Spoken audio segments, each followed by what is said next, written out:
उत्तर प्रदेश समेत सभी राज्यों में 5 राज्यों में चुनाव की मतगणना लगभग समाप्त हो गई लेकिन जीत का रिजल्ट अभी किसी व्यक्ति विशेष को दिया नहीं गया। वाह, निर्वाचन आयोग के निर्देश पर होता है और मैं माननीय उत्तर प्रदेश के माननीय मुख्यमंत्री आदित्यनाथ योगी जी को इस जीत पर बधाई दे रहा हूँ। माननीय प्रधानमंत्री नरेंद्र मोदी जी को बधाई दे रहा हूँ। मैंने पहले ही इस पिछले के वीडियो में आप देख लेंगे जो मैंने कहा था यूपी में लगभग 300 सीटें भाजपा को आएगी, 300 सीटें भाजपा को आएगी और वही रिजल्ट आ रहा है, आ गया है। मैंने 2019 के लोकसभा चुनाव में भी भाजपा को 300 सीटें लोकसभा चुनाव में घोषणा किया था। पिछले वीडियो में आप देख सकते हैं जो भाजपा को 300 सीटों का मैं दावा किया था और 303 सीटें ही लोकसभा में भाजपा को आई। यह जीत बहुत मायने में और 2024 के लोकसभा चुनाव का सेमीफाइनल कहिए, क्योंकि दिल्ली की सत्ता यूपी होके ही जाती है। आदित्यनाथ योगी की जीत है, माननीय प्रधानमंत्री नरेंद्र मोदी की जीत है, योगी की जीत है, माननीय अमित शाह की जीत है, पूरे भाजपा का जीत है। इस चुनाव को भाजपा के इस चुनाव को हराने के लिए बिहार में बहुत तिक्रम हो रहा था। बिहार सरकार में मंत्री मुकेश सहनी जी 165 सीटें मांग रहे थे और जदयू को भी 150-200 सीटें चाहिए। अब मांझी जी को भी अलग चाहिए। आज मांझी जी ने बयान दिए यूपी का चुनाव अगर होता है तो भाजपा जीत जाती है तो बिहार में सत्ता बदलेगी। बिहार में जदयू के नेता किस तरह से झारखंड में रघुवर दास जी मुख्यमंत्री अच्छे थे, भाजपा के ही थे और रघुवर दास जी अच्छे व्यक्ति थे, लेकिन बिहार सरकार ने अब बिहार के जदयू ने तिक्रम करके वहाँ पर खड़ा होकर के और भाजपा के रघुवर दास जी को झारखंड में हरवा दिए। इनको एक भी सीट नहीं मिला। फिर जदयू ने चाल चली, पश्चिम बंगाल में गए, इन्हें एक विधानसभा में 100 वोट 200 वोट मिला बिहार के जदयू को। लेकिन ये प्रधानमंत्री का उम्मीदवार होते हैं। बिहार सरकार में भाजपा के वरीय नेता सुशील मोदी जी के दिल में नीतीश कुमार जी बसते हैं। सुशील मोदी जी के दिल में नीतीश कुमार बसते हैं। 2014 के लोकसभा चुनाव में नीतीश कुमार के पार्टी को 2 सीटें लोकसभा में बहुत मुश्किल से जीते थे, लेकिन सुशील मोदी जी नरेंद्र मोदी सत्ता में नहीं आवे, इसके लिए उन्हें बिहार के 40 सीटों में 2 सीट जीतने वाले जदयू को 17 सीटें लोकसभा का दे दिए, जिससे नरेंद्र मोदी प्रधानमंत्री नहीं बने। इनके दिल में ये बात था, ये दोनों आदमी में तालमेल अच्छा बैठा हुआ था। इसके और चुनाव हो गया। चुनाव में 16 सीटें जदयू ने लोकसभा का जीत लिया। इनका मनोबल और ऊंचा हो गया। 14 में भी वशिष्ठ नारायण सिंह केसी त्यागी, 19 में भी वशिष्ठ नारायण सिंह केसी त्यागी और भाजपा जदयू के बड़े बड़े नेता कहते थे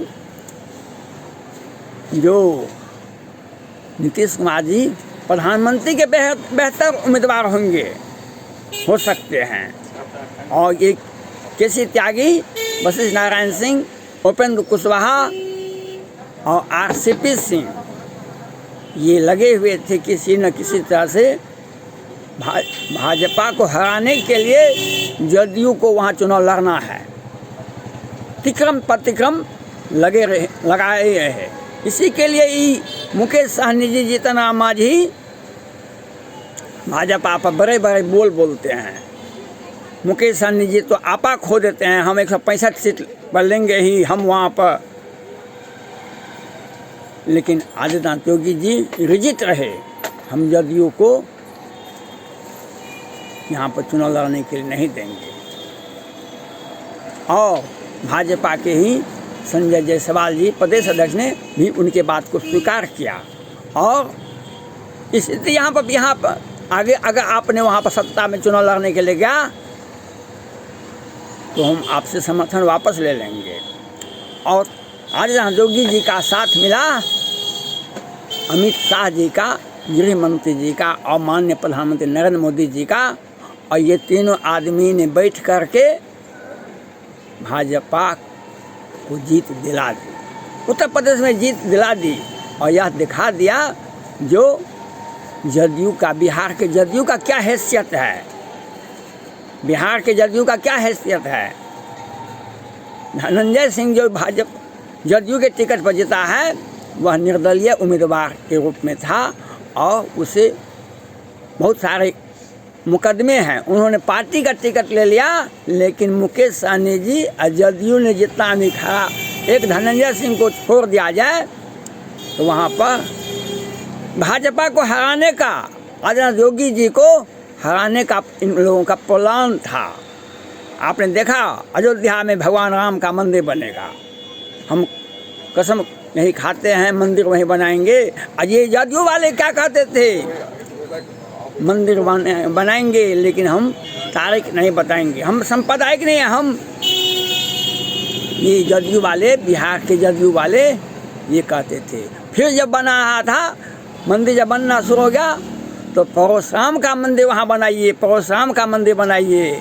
और आदित्यनाथ योगी जी को भाजपा से हमको अलग हो जाएंगे, नहीं तो हमको समझौता करना पड़ेगा आपको, ये मुकेश सहनी जी कहते थे। और ये सन ऑफ मल्ला कहते थे। और जदयू के सारे नेता उपेंद्र कुशवाहा तक और जदयू नीतीश कुमार जी ये कभी राष्ट्रपति के संयुक्त उम्मीदवार होना चाहते हैं, कभी प्रधानमंत्री का उम्मीदवार होना चाहते हैं, कभी पूरे देश में चुनाव लड़ना चाहते हैं। लेकिन इनका जो साजिश था, इनका जो विचार था, इनका जो था भाजपा को किसी तरह से हटाओ, भाजपा को कमज़ोर करो। लेकिन ये झारखंड में सफल हो गए, बिहार सरकार के जदयू, और ये पश्चिम बंगाल में सफल हो गए, भाजपा को हरा दिए पश्चिम बंगाल में, झारखंड में।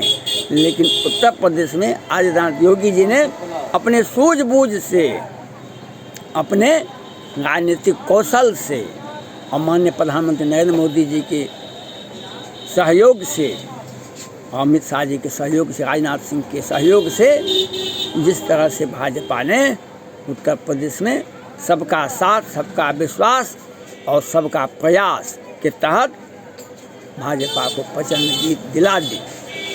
इसके लिए आदित्यनाथ योगी जी को धन्यवाद के पात्र हैं। और मैंने लोकसभा के चुनाव में भी 19 में भी कहा था 300 सीटें भाजपा को आएगी। मैं इसमें भी, मैंने पिछली वीडियो को आप देख सकते हैं, मैंने कहा था लगभग 300 सीटें भाजपा को उत्तर प्रदेश की विधानसभा चुनाव में मिलेगा, और वही मिल रहा है। इसलिए भाजपा को अस्थाई देश में सत्ता पर काबिज होना है तो जदयू जैसे पार्टी वाले से अलग होना पड़ेगा।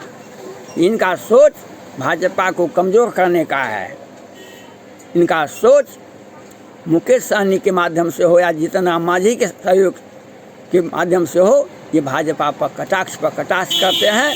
आज इन्हें ये बधाई तो जरूर देंगे, लेकिन इनके दिल में भाजपा को कमज़ोर करने का प्रयास है। और जिस तरह से बिहार सरकार पिछले 2-4 महीने से इस तरह से एक गलत संदेश जनता के बीच में दे रही थी, यह बात नहीं समझ रहे हैं जो 74 सीटें बिहार विधानसभा में भाजपा को है। उन्होंने इतना त्याग किया और 44 सीटें वाले को मुख्यमंत्री बना दिए, लेकिन इन्हें प्रधानमंत्री तक का उम्मीदवार सपना देखते हैं। जिस तरह से अखिलेश यादव जी को सपने में सरकार बनाने का सपना देखते थे, वो उसी प्रकार से बिहार के मुख्यमंत्री अब जदयू के महान नेता नीतीश कुमार जी भी सपना देखते हैं कि हम कभी प्रधानमंत्री बन जाएं और किस तरह से भाजपा को हरावें। किस तरह से इन्होंने मुकेश सहनी को उत्तर प्रदेश में भेजा और किस तरह से ये अपने गए, लेकिन आदित्यनाथ योगी जी ने सारे राजनीतिक तिक्रम को तोड़ते हुए उत्तर प्रदेश की जनता का सेवा किए। हर महीने लोगों को मुफ्त में अनाज दिया, आप प्रधानमंत्री आवास दिया, हर जनता का वहाँ पर दिल भी जीतने का प्रयास किया आदित्यनाथ योगी जी ने। कोई घोटाला नहीं किए। 5 साल से वे मुख्यमंत्री हैं और इन्होंने तो जीत का घोषणा कल ही हवाई अड्डे पर हेलीकॉप्टर से उतरकर बच्चे को मिठाई टॉफ़ी बांट दिए। कल ही इन्होंने जीत की घोषणा कर दी थी। क्योंकि निर्वाचन आयोग जब तक जीत का घोषणा नहीं करता है तब तक आपका कोई बयान ही हो सकता है। और उत्तर प्रदेश की जनता भी धन्यवाद के पात्र है, जिन्होंने एक बेहतर शासन और जो आदित्यनाथ योगी जी को जनता के ऊपर विश्वास भी हुआ और उनका जनता का भी इनके ऊपर भरोसा हुआ, इनसे आशा करता है वहाँ की जनता। ये आदित्यनाथ योगी जी जो बेरोजगारों को नौकरी में कमी है उसको पूरा करेंगे। वैसे उनका प्रयास है फिल्म इंडस्ट्री ब्रह्मोस मिसाइल का यूनिट लगा है, उसका जल्द से जल्द काम का विस्तार करें, जिससे उत्तर प्रदेश की जनता को बेरोजगार युवकों को नौकरी मिल सके। और ये जो प्रचंड जीत है इसके लिए आदित्यनाथ योगी जी के साथ धन्यवाद के पात्र हैं ही माननीय प्रधानमंत्री नरेंद्र मोदी जी और अमित शाह जी, राजनाथ सिंह भी धन्यवाद के पात्र हैं। इन लोगों के एक आपसी सहयोग से उत्तर प्रदेश का चुनाव जीता गया है और इनके सहयोग से जदयू का दाल नहीं गला उत्तर प्रदेश में। जदयू का अगर राजनीतिक उसमें चला जाता तो जिस तरह से झारखंड हारा थे, भाजपा हारी, जिस तरह से पश्चिम बंगाल में हारी, उसी प्रकार से उत्तर प्रदेश में ये आदित्यनाथ योगी जी की सूझबूझ का परिचय है कि जो आपने किस तरह से, इसके लिए हम उत्तर प्रदेश की जनता को धन्यवाद देते हैं और आदित्यनाथ योगी जी को मुख्यमंत्री बनने पर धन्यवाद देते हैं। उनके सौजन्य से, उनके प्रयास से जिसने एक देश और दुनिया को एक राजनीतिक संदेश देने का काम किया।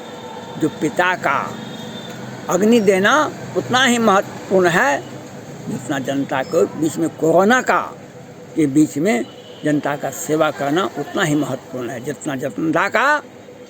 ये अशोक सम्राट थे, वे यही कहते थे, भगवान राम भी यही कहते थे, जनता का सेवा पहले होना चाहिए। आदित्यनाथ योगी जी ने यह करके दिखा दिया। इससे सारे राजनीतिक दलों को और सारे राजनेताओं को सीखना चाहिए, समझना चाहिए और उत्तर प्रदेश की इस महाजीत पर मोदी जी और माननीय उत्तर प्रदेश के माननीय मुख्यमंत्री आदित्यनाथ योगी जी को बधाई। धन्यवाद।